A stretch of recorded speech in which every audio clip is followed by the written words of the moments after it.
Hello everyone, welcome to the channel Chemical Engineer. I am Sai Yadav and in this video I will be discussing about the fertilizer industries, which is an important topic in GATE as well as for our subject chemical process technology or chemical technology. So in this video I will be discussing about the industry that is nitrogen based industries. So nitrogen based industries are two, which is mainly ammonia or ammonium nitrate, ammonium sulfate, and the urea production. Okay, so I will be discussing ammonia and urea in this video. So before starting the video I would like to tell you that if you haven't subscribed to our channel, please subscribe it now. Okay, and please watch the video. I have observed that you all guys are not watching the full video, you just watch 10 to 15 second first 10 to 15 second of the video. So I request you to please watch the video, otherwise it won't be helpful for you. Okay, so let's start the video. So first is ammonia. So before knowing more about the industry, first of all let us know about ammonia, NH3. So ammonia formula is NH3. So molecular weight will be N plus 3 times H, that is 17. Its melting point is minus 77.7 degrees Celsius and its boiling point is minus 33.4 degrees Celsius. So you can say that at normal temperature it is present in the form of gas. So we use high pressure or the pressurized vessel to store it. Okay, as well as we store it in a cold storage. So in every ammonia plant there is a cold storage plant. Okay, so that cold storage plant generally used to store ammonia, and ammonia is soluble in water, that is why it can be directly used as a fertilizer. And the main production of ammonia includes the production of urea. So about 25% of ammonia produced is used as urea. About 22% of ammonia produced is used as fertilizer. Then 10% to 20% is nitric acid, and others are ammonium phosphate, ammonium nitrate, then other applications. Okay, so this is how ammonia is used. Okay, so in GATE you may be asked that how much percentage of ammonia is used in fertilizer production like urea. So your answer should be in a range of 20 to 30, in between 20 to 30. Okay, so this is about the usage pattern. Now how we produce ammonia. So in order to produce ammonia we require a high temperature and high pressure. Okay, so Haber process is the one which we use to produce ammonia. So ammonia is produced at around 550 to 560 573 degrees Celsius temperature in the presence of iron as a catalyst. Okay, so FeO or Fe is used as a catalyst. Moreover, the reaction, you may see that this is a reversible reaction. So the yield or the selectivity is conversion of the ammonia is very low. So conversion percentage is in between to 21 to 30%. Maximum it is 27%, 28% if the plant is working properly, ideally. Okay, so ammonia production conversion is very low, and so this is why, because the production conversion is low, so the answer is the process is reversible, and the other answers we will be discussing in major engineering problem in the next slides. Okay, so FeO promoted by alkali. Okay, so basic on the base is used as a alkali. So Al2O3, that is alumina, or K2O3. Generally Al2O3 is used as a base for the FeO catalyst, iron oxide. Okay, so this process uses a pressure of 200 to 300 atms atmospherics. So this is a Haber process. So different processes for ammonia production are available, so some of them are noted. So GATE may ask any question based on the process. Okay, so the processes are known as Claude's process, that is operated at 1000 atm. Kessel's process, which is operates at 600 atms. Haber process that we are generally using in all the plants, that is often operates at 200 to 300 atm. Mont-Cenis process. Okay, so this process is important because in most of the uh, general papers, that is for the university or for MTech as well as for uh, other purposes, not for GATE, this process is main important. Mont-Cenis process. So it uses pressure of 100 atm and use FeCN twice, that is ferrous cyanide. Okay, so ferrous cyanide is used as a catalyst. So you may be asked in GATE, because never GATE has asked question like this. So FeCN2, that is ferrous cyanide, is used as a catalyst in which process? So your answer should be Mont-Cenis process for ammonia production. Okay, so this should be clear. Okay, so now let us see the flow sheet. Okay, so this is the simplest flow sheet that is available and given in the book Dryden. That is why I am using this. But when you go for industry in any of the fertilizer producing or ammonia producing industry, you may not find this type of flow sheet, because there many units are incorporated which are working, and in this flow sheet they are just shown as one figure, that is GARD. Okay, so for production of ammonia we require nitrogen and hydrogen, and the ratio of nitrogen and hydrogen should be 1:3. For ideal process, what should be higher? Okay, so first question of this video is the percentage or ratio of nitrogen to hydrogen is 1:3. Okay, we should ideally kept 1:3, but we keep one compound, that is nitrogen or hydrogen, any one we keep in excess. So you have to answer which from the two, nitrogen and hydrogen, we keep in excess for the production of ammonia. Okay, so this is your first question. I hope you will enjoy searching it and just comment in the comment section. Okay, so hydrogen is obtained from the synthesis gases, and nitrogen is obtained from air. So air separation unit gives nitrogen, hydrogen can be separated from the natural gas or synthesis gas. Okay, so these are first purified. These gases are both are in the form of gas first. So these gases are purified, compressed to the desired pressure. Then oil filter. So oil filter is generally used to remove the sulfur or other impurities. In industry you will not find oil filter anywhere. They'll use HDS, that is hydro desulfurizer. They'll use a different process, not shown like this. They'll use reforming. They do reforming for the extraction of hydrogen. They do air separation for the extraction of nitrogen. So don't confuse, but remember this is the simplest flow sheet. So it will incorporate the feed GARD converter. Okay, so in ammonia process plant we have GARD converter. So what is the use of this GARD converter? So GARD converter is nothing but it is a in this flow sheet it is a combination of all the converters which are generally incorporated to remove methane, ethane or other hydrocarbons, as well as carbon monoxide and other compounds.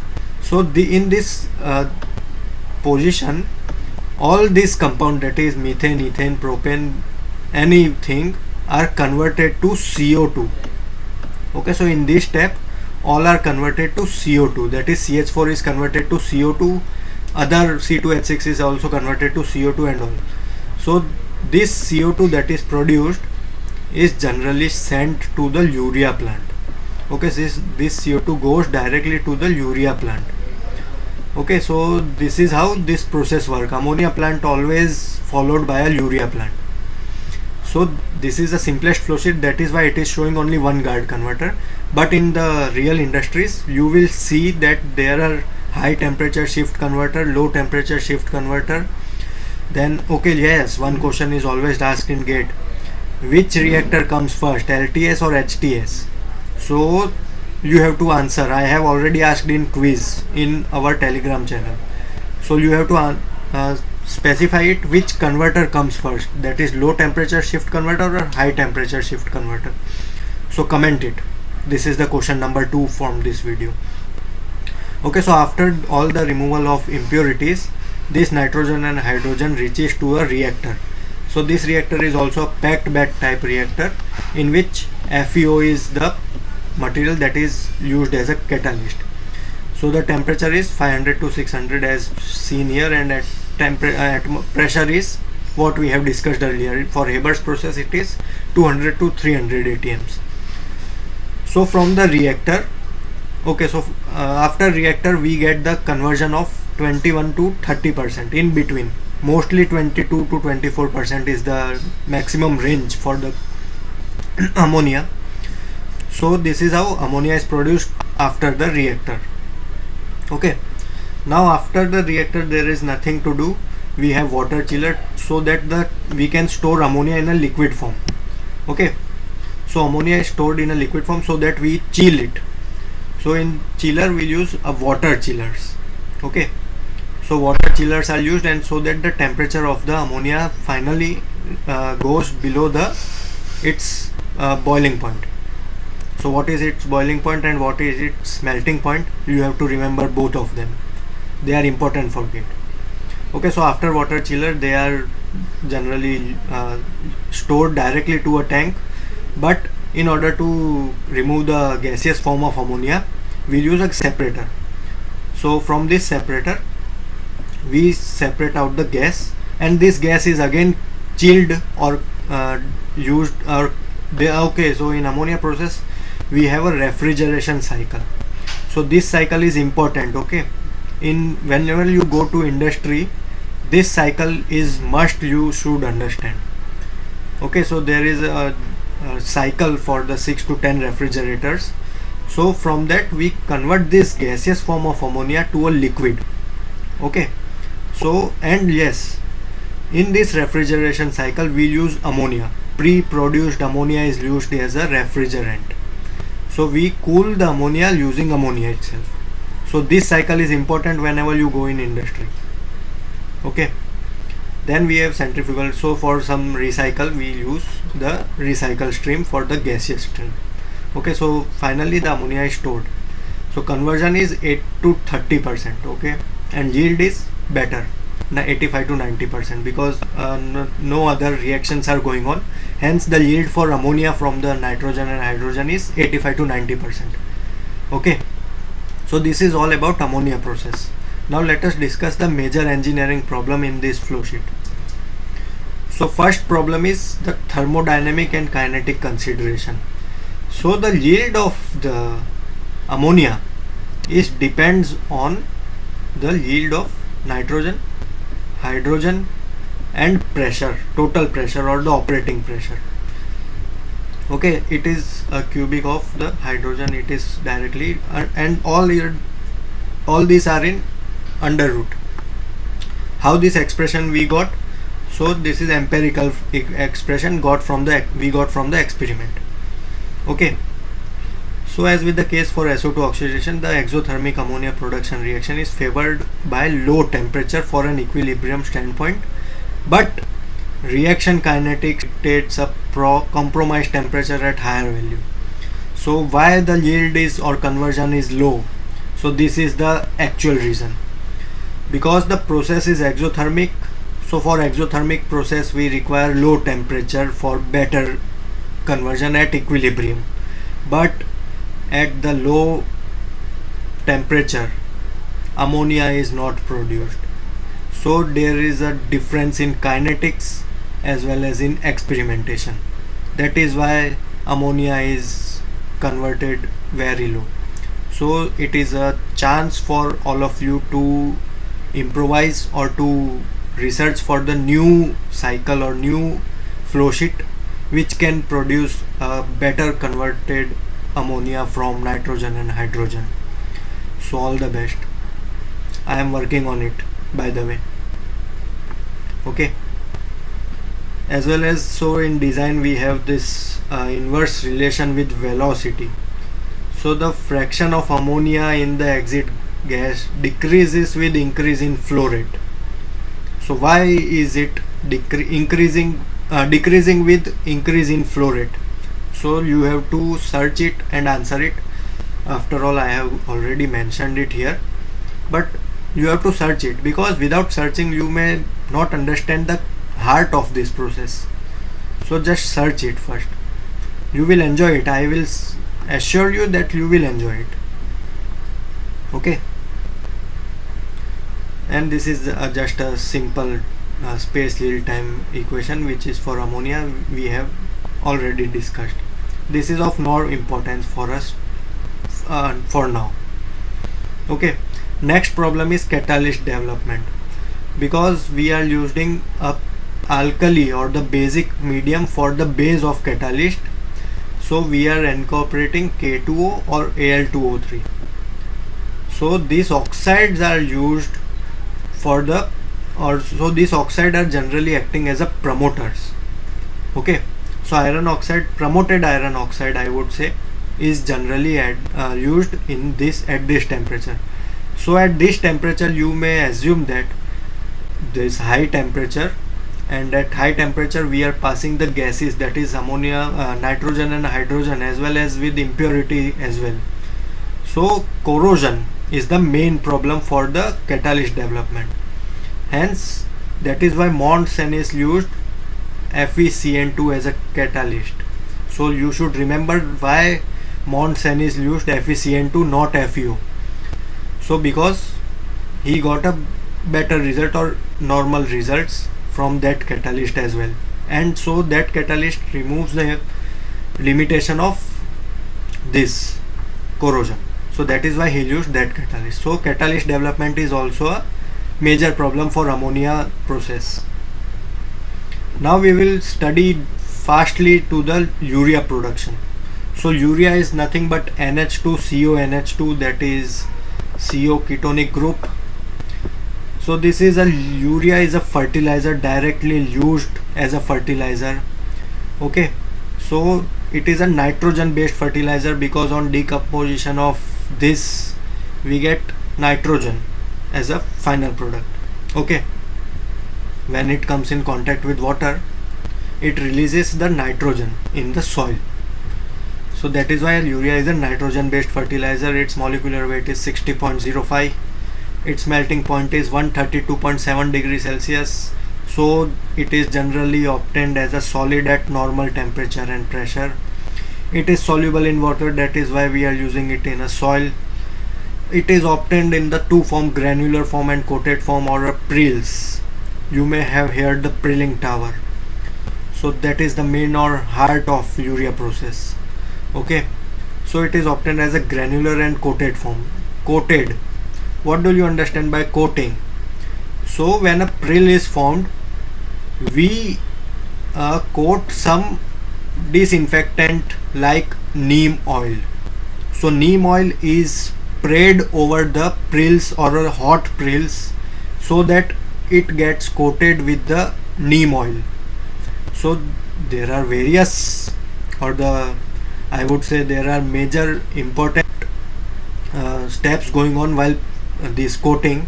Like while we coat it with the neem or neem oil, it will become bio-friendly or friendly to the environment, we can say.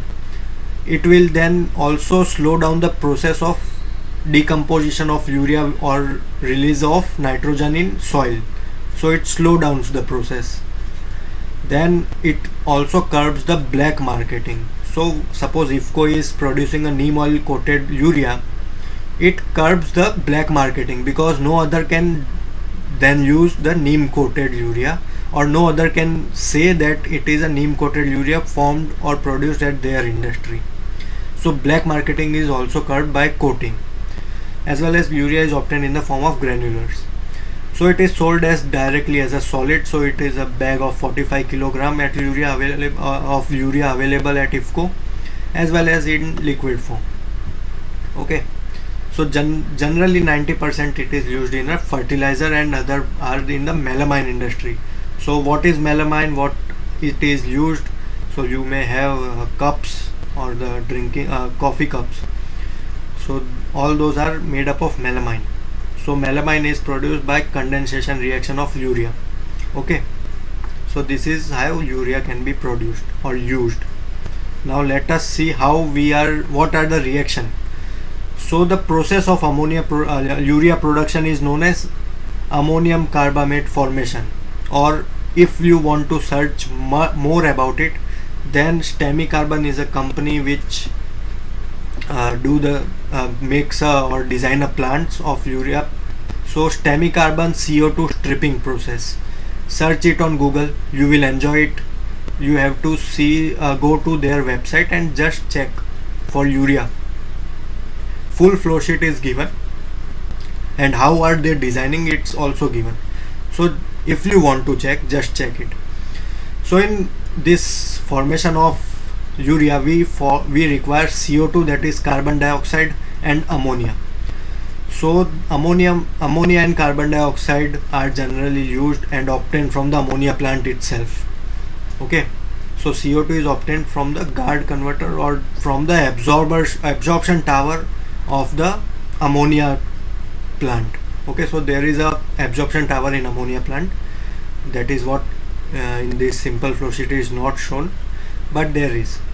So CO2 is obtained from the ammonia plant, as well as ammonia is obtained from ammonia plant.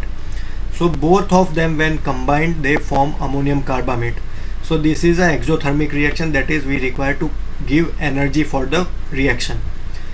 Then what we do, this NH4COONH2 ammonium carbamate, we try to evaporate it using multi-effect evaporator. So if you haven't watched the video of multi-effect evaporator, just watch it.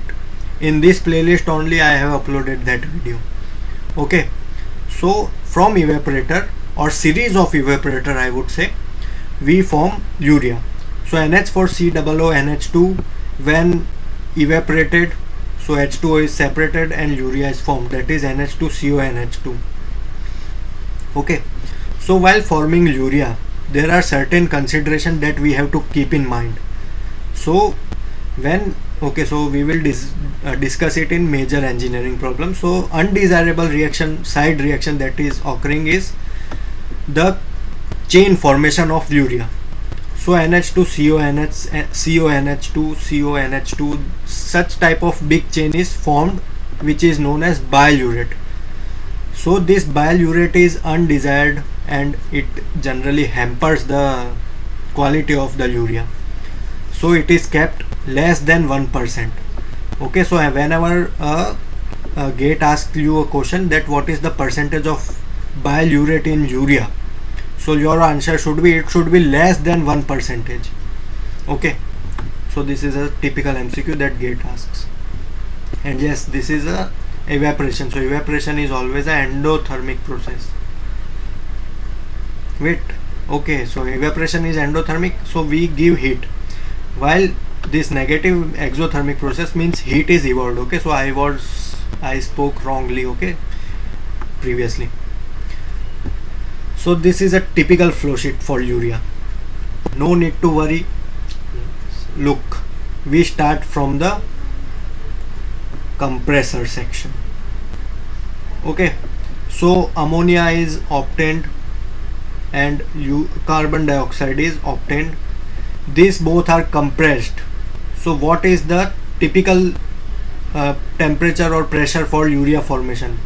So for urea formation, we keep the temperature almost equal to the melting point of urea, that is 132 to 140 degrees Celsius. So we keep temperature to 130 to 140 degrees Celsius. And pressure, so pressure is kept low, about I would say 10 to 2 to 10, then 10 to 50, around 70 to 100 atms. And the mole is 1:3 to 5, 1:3 or 1:5. Okay, so ammonia here is kept in excess. So I have already spoke this, but you have to answer first two questions that were asked in ammonia process. So from the compressor, we generally pass it directly to the autoclave. In industry, you will find three sections. that is the low pressure section, high pressure section. Then we will find autoclave in a high pressure section. Okay, so in high pressure section we will find this autoclave. What is autoclave? So autoclave is nothing but it is a purification equipment. It is generally used to remove or to enhance the quality of the product. Okay, so after compression we pass it through the autoclave, which is generally using cooling water as the jacket. Okay, so jacket is of the cooling water, and the temperature of autoclave is generally kept as higher or the higher side, because this is a process in which we require first the higher temperature to initiate the reaction, and the pressure as well, 180 atmosphere, is kept in autoclave. So from autoclave we get 55% converted urea. Okay, so this question may be asked in your gate, how much percentage of urea conversion we get from autoclave. So 55% urea is produced after the or from the autoclave. Okay, and then from autoclave we okay, so this is a simplified flow sheet again. So from autoclave we have a flash evaporator, or the series of evaporator, I would say. So this is first is the flash or atmospheric evaporator. In atmospheric evaporator we generally do the second reaction, that is shown here, B, that is removal of water. Okay, so from this it is at 140 degrees Celsius and 27 atm, or 2.7, I think it should not be 27, it should be 2.7. Flash evaporator is used, and after the evaporator the urea percentage is, from the first evaporator it is around 75 to 80%. Okay, 75 to 80% from the first evaporator. Now the product of this evaporator, some of the product are recycled, that is carbamate as well as ammonia, H2O, CO2. These all are recycled back because they are unwanted, so these are separated and recycled and directly sent to the autoclave. Okay, so all the reactions are, or the production purification is going in the autoclave only. So from the first evaporator we have flashed them to separate the gaseous form and the liquid form. Okay, so if suppose if any gas is entrapped in the stream, then we separate it using a flash drum. So flash drum separates the gaseous form by doing flashing. What is flashing?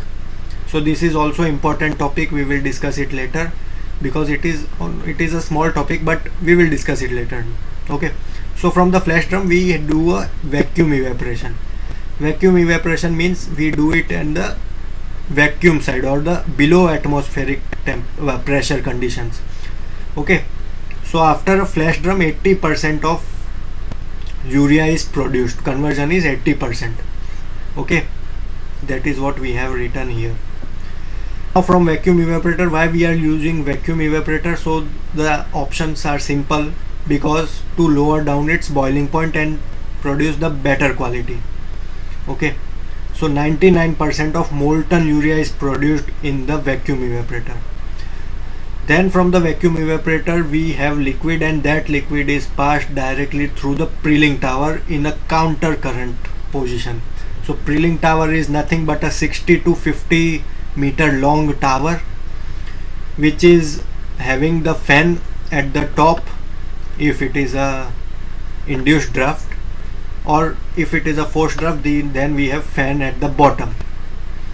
So what fan do is pass the air from the bottom to the top, while we spread urea from the top of the preheating tower using some bucket. So bucket with the specific size of a pores forms the prills. So prills are generally having the size in millimeters. So these prills are formed because when this bucket rotates, the molten urea falls from the pores, and these pores are generally cooled using air, and cooling converts liquid to solid, and such prills are obtained at the bottom, and these prills are then sent to the from the belt conveyor to the coating, and then coating to the storage tank. So bilyurate percentage in the urea should be less than 1%. Okay, so this is all about urea process. So major engineering problem. So the major engineering problem is in the autoclave. Okay, so urea production rate is dependent on pressure, temperature and ammonia concentration. So increasing the pressure, urea production rate increases. Moreover, increase with temperature to a maximum at 175 to 80. That is why we are keeping the temperature of autoclave to 180 degrees Celsius. Then it falls sharply. Okay, so we have typical curve which shows that conversion percentage with respect to temperature. So at 180 degrees Celsius we obtain the maximum conversion, and after that we see the fall sharp. So why this fall sharp is occurring, you have to answer, because this is a simple or the basic. So this is a question 3 of this video. You have to answer why at higher temperature at 180 degrees Celsius or more we see a fall sharp in conversion. Okay, then we should use no excess ammonia. So urea production rate increases when we use no excess ammonia. Okay, so why the point 2 and 3 are there? So the reasons are here: increased pressure, increased capital and operation cost, and compression and reaction equipment. Okay, that's clear. Increased temperature accelerates. Okay, so this is the answer of the question 3. Increased temperature accelerates decomposition of urea to bilyurate. Okay, so this is a typical answer for the second point. Okay, so this should be a designing of autoclave. Next is the prilling. Major engineering problem is in the prilling. So in prilling we require a constant supply of air, as well as the pores of the bucket should be uniform, otherwise irregular forms of prills are formed.